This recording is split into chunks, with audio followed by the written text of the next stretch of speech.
दोस्तों, आज मैं आपके लिए लाई हूँ 40 सेंटेंसेस फॉर क्लासरूम, जो आप क्लासरूम में इस्तेमाल कर सकते हैं। 40 सेंटेंसेस।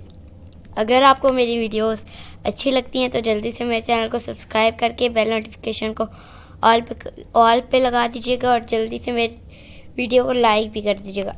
तो चलिए शुरू करते हैं। क्लासरूम के लिए 40 फिक्रात। All together now.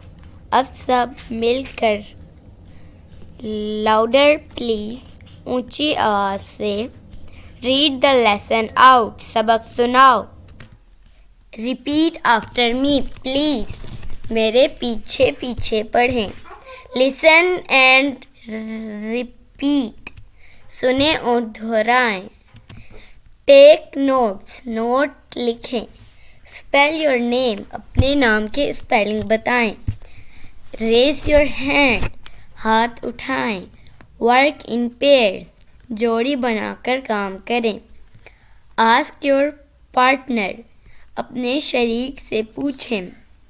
Look at the picture, तस्वीर देखें। रीड द डायलॉग, मुकालमा पढ़ें। अनस्क्रैम्बल द वर्ड, अल्फाज को सुलझाएं। डोंट डिस्टर्ब अदर्स, दूसरों को तंग ना करो। अगर आपको मेरी वीडियो अच्छी लगती है तो जल्दी से मेरे चैनल को सब्सक्राइब करके बेल नोटिफिकेशन को ऑल पे लगा दीजिएगा और साथ ही साथ मेरी वीडियो को लाइक कर दीजिएगा। मिलती हूँ नेक्स्ट वीडियो में, तब तक के लिए अल्लाह हाफ़िज़।